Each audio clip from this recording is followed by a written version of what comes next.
Welcome to part 3 of repairing and repainting my wife's 2012 Equinox. As you can see here, the clear coat is fading and delaminating, and it's just starting to peel. And over the past year, it's been continually getting worse. And then 2 weeks ago, she was hit in a parking lot, which created this nasty looking dent. She chose this cacti green color that I was unsure of at first, but when we painted the roof, it turned out amazing and it's gonna look fantastic on this vehicle. In the first episode, we needed to address this nasty looking dent. So we used a tool called the G90E. We pulled out the metal, we filled it with body filler, we straightened it, block sanded it, and got it ready for 2K primer. We were also able to address all that peeling clear coat, so we sanded it out with 320 grit sandpaper, and then we applied 2 coats of 2K urethane primer. To go back and check out that video, click on the card at the top of this page. I decided to break this paint job down into 4 steps, and last week we painted the roof, and I was able to share with you all the tips and tricks I use to get a clean paint job, and I walked you through the entire process of painting that roof, including gun settings and techniques that are going to help you paint your vehicle. There is so much information in that video if you're looking to paint your own vehicle at home, so definitely be sure to check it out. Today we'll be painting the bumpers and the hatch and the left side of this vehicle. We've got 1 week left to finish this project, so let's strap in and get after it. Howdy, Chris here. We're back in the garage. I hope you're enjoying this series on this full repaint and color change. I'm getting a lot of great comments. I appreciate each and every one of them, and keep them coming. If you have any questions, leave them in the comments below. The first thing we need to do is we need to finish sanding this. There is some areas that we need to go over, and it's very important to go over all those edges. All the shine has to be knocked off this clear coat. All the edges where we still have some shiny clear coat, we're going to sand that with a gray scuff pad so we get proper adhesion before we paint. As we sand all those edges, it's a good opportunity to look this vehicle over really well, see if we miss any chips in the paint, and we can correct those at that time. Now that we have this all sanded, I'll reposition this vehicle. I'm going to pull it outside real quick, and we're going to blow it all off, remove all that dust, but I want to do it outside. Since we are painting today, I don't want to create any dust in the shop. That's why I pull it outside. We'll blow it all off before we pull it back in and tape it up. What I did on this door is I ran a piece of tape on the back side of this seal, and I pulled it down tight. So when I shut this door, there's going to be a little gap between the body and the door.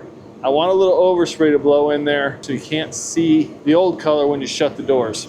So on the inside of the door here where we took the weather belts off, we back taped that edge. So we ran a piece of tape on the back side of that, and then we just taped it down to the window, and we back taped the bottom of this door here. If I didn't want any overspray to go in the jam, I do the same thing, but I put a piece of foam tape in that jam. You see how I'm pulling it tight down? Now that seal is not going to go right up against that body. You will have to clean these seals really well if you want to do something like this. Tape does not like to stick to them. So we just cleaned them with isopropyl alcohol. Darius is getting the bumper ready over there. Back tape the bottom of this door. Now I can go ahead and shut this door, because I don't have to worry too much about taping up these jams. I want some overspray to blow in there. I am wiping them down so there's no dust that's going to blow out of them. So you see how now there's a nice little gap there. There's going to be some overspray that blows in there. Back taped there. I'm not concerned about overspray blowing in the jams. So this door is ready as well. I'm not going to paint totally in this pocket. I'm just going to tape up right on this factory body line here. So I always like to do all the door openings first, the jams, and then we'll shut all the doors, and I can mask off the perimeter of these panels. Some of this glass we're not removing, so we're not removing the windshield and the quarter glass. So I'm going to mask off the perimeter of those the best I possibly can. You can use lifting tape in this instance. What that does is that lifts up the seal so you can spray your paint and clear coat underneath those seals. I don't have that tape available to me today, so we won't be using that. So we're masking off the hood and the right side because we're spraying the left side here and that lift gate, and then the front and rear bumper cover. So the only thing we'll have to do in the next episode is paint the right side and reinstall everything. Okay, here we have it. All masked off. We'll run plastic over the rest of this, but there we go. Taped it off the best we possibly could. We need to get a little foam tape in that hole there. We'll run plastic, we'll wash it with isopropyl alcohol, make sure it's nice and clean. I already started basing in the bumpers. These bumpers have some chips and nicks. I'm not getting into all that. I just don't have time. Anyway, I think it's gonna look really good, that color. I like the color. Let me know what you think about the color down in the comments below. I've really been digging these solid colors, like these pastel colors, like this green, the Nardo gray. They've got a desert sand that I like. Toyota's got a few different colors that I like, and I'd love to spray some other vehicles these colors. Finish masking this off, put some plastic on it. Let's get to painting. Now I'm going to do one last wipe down with isopropyl alcohol, and while I was wiping this down, I found a deep scratch that we need to repair. So let me show you how we do that. So we found a nasty little scratch that we missed right there. So Darius is going to use this Collad UV putty, and this stuff does not shrink. All we got to do is lay a little bit of this in there, fill that scratch, block it down with some 320, and we'll be able to paint right over it. We're also going to use this ultraviolet light to cure it. So this cures using an ultraviolet light. Stuff is handy for little things like this, because that is a nasty scratch that somehow we missed. This stuff's really simple to use, and the best part about it is it doesn't shrink, and you can paint right over it, especially on small stuff like this. He is going to put 2 coats on it, so he'll put 1 coat on, cure it, and it only takes about 30 seconds to cure, and then he'll put this 2nd coat on. We're going to spray our base with this Inokraft Drizzle D1. This is great for spraying base because it doesn't put a lot of material in the air. It puts it on the vehicle, being that it's a low volume, low pressure paint gun. And it lays it down really nice, even metallics. So I like to use this for the base. Gun settings for base on this gun is 15 to 18 PSI on the air pressure, 3.5 turns out on the fluid volume, and the fan is wide open. I'm gonna use the Sagola 4600 for the clear coat because it lays clear down like glass, and it is a phenomenal gun. I'm doing a lot of clearing, so it'll go really quick with that gun, and it'll lay it down super smooth. I'll use a tack cloth to wipe this down before we start spraying our base, and then we'll adjust our gun settings. See what you got the air pressure set at. So we're gonna do 2 turns out from closed. I'm gonna close it all the way.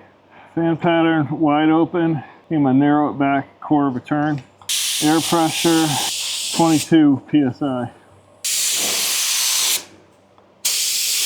Oh yeah, nice and smooth.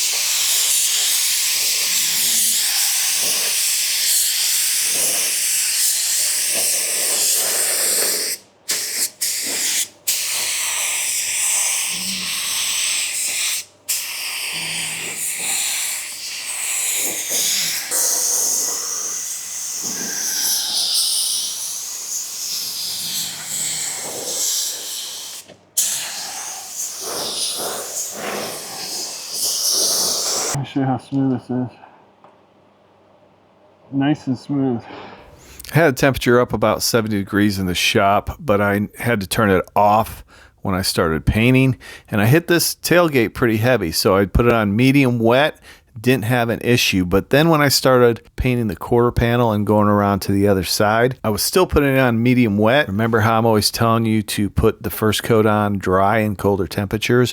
We got some of these large fisheyes in this quarter panel, so I immediately stopped. I said, let's kick on the heater, let's get it warmed up back up in here so we can get this paint to start to flash off and start to cure, and then we can apply a lighter coat over the rest of these panels and over those fisheyes to get those covered up. These were shallow fish eyes, they weren't real deep. If you get deep fish eyes, you're going to need to sand those out, and that's what you want to try and avoid. This is all part of it, guys. When you're painting in conditions that aren't ideal, you need to make adjustments and correct those things. So I'm just going to put a light coat of paint over here. We're going to let that flash, and that'll help correct those fish eyes from these cold temperatures. But you can really start to see how this color is going to look on this entire vehicle. I can't wait to show you what it looks like with clear coat. This paint actually really had great coverage, so we put 2 coats on, and this is my final coat here where we're doing a drop coat. So I'm moving a little bit farther away from the panel, and because this is a pastel, if you put it on too heavy, it has a tendency to look blotchy, so you can have some light and dark areas. So I'm moving a little bit away from the panel, kind of putting a uniform coat over this entire lift gate, and then we'll do the side, and we'll be ready for clear coat. So after I put the first coat on just a little bit heavy, I went over it with a light coat just so we get a good base for the second coat, and then we hit it a little bit heavier on the second coat. An important thing to remember is you want to have a nice smooth finish when you lay down your base. You don't want it to be rough or textured in any way. You want to have it nice and smooth. That's going to allow your clear coat to lay down a little bit better, flatter, and give you that nice smooth finish in your clear coat. It's not as important when you're spraying a solid color, but if you're spraying high metallic finish, you want to make sure you're overlapping those passes about 80% because you want that metallic to go on nice and uniform. That's going to give you a consistency in your metallic finish that's going to allow for a beautiful paint job. This cacti green covered this light gold really well. It only took about 2 coats to cover, and then I did a dust coat over the whole thing just to get a uniform color. And it's always important to check your edges to make sure you got everything covered. If you need to get a light, get in there and look it over really well, especially on a color change. Now we're going to finish up the base here, and then we're going to move right into the clear coat. And I'm using a new clear coat for this overall paint job. I'm using the Sherwin-Williams 740. It's FC 740. It's supposed to have a little bit of a deeper finish and a little more solids in the clear coat, so it should be a little bit more durable than the FC 720. The nice thing about this is my wife's vehicle, so I'll be able to give you an update on the durability of this clear coat as time goes on. Try some different clear on this overall. We're using the Finish One FC 740. This is an overall clear coat. Still mixes up 4-to-1. We're using the slow activator. All right, we're going to use the Sagola 4600 clear coat gun. We're just looking at the color. Make sure it's not blotchy anywhere. I think it all looks pretty uniform. We're going wide open on the fluid volume. So what we're going to do, turn this out, pull the trigger, and once we feel pressure on the trigger, like right now, that's wide open.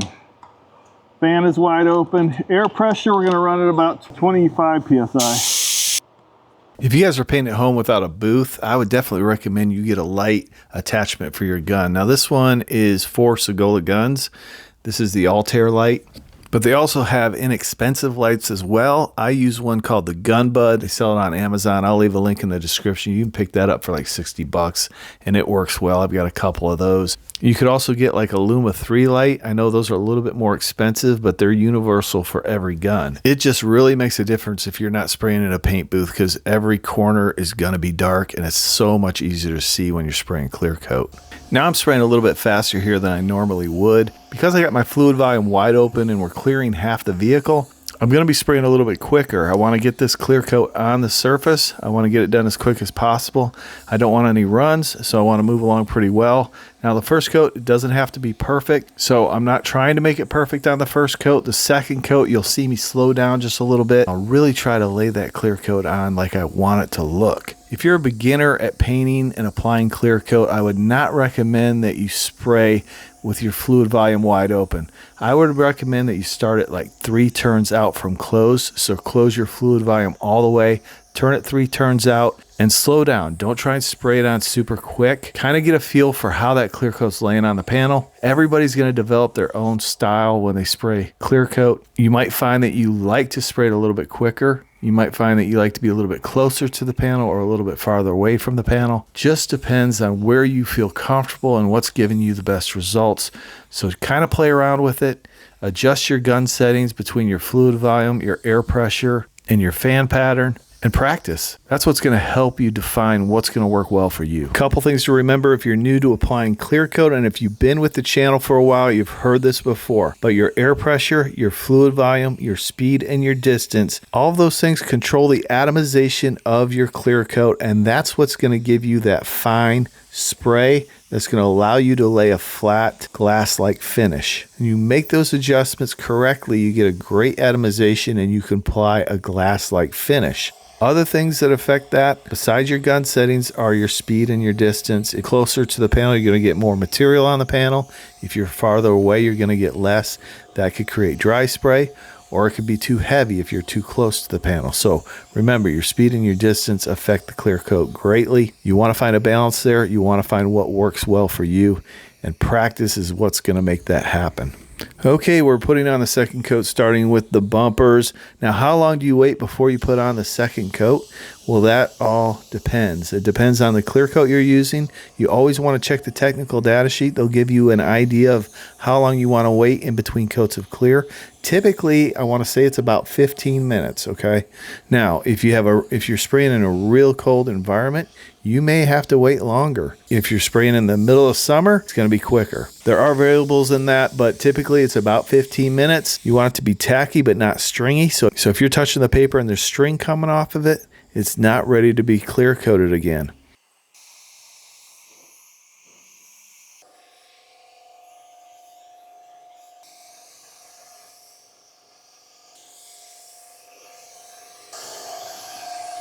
It's got some dust in it. Nice slick finish. I like that 740 clear. No runs that I can see. We're gonna have to cut and buff some areas just because of the dust, but overall it's pretty clean. This is the thing about spraying in a garage. It's dark. Everywhere is dark. Flowed out pretty good. That dent that Darius did looks really good. He did that mainly by himself. I just had a little guidance. Oh, I do have a run. Right there, right there. Little sag right on the door edge. Bumper cover.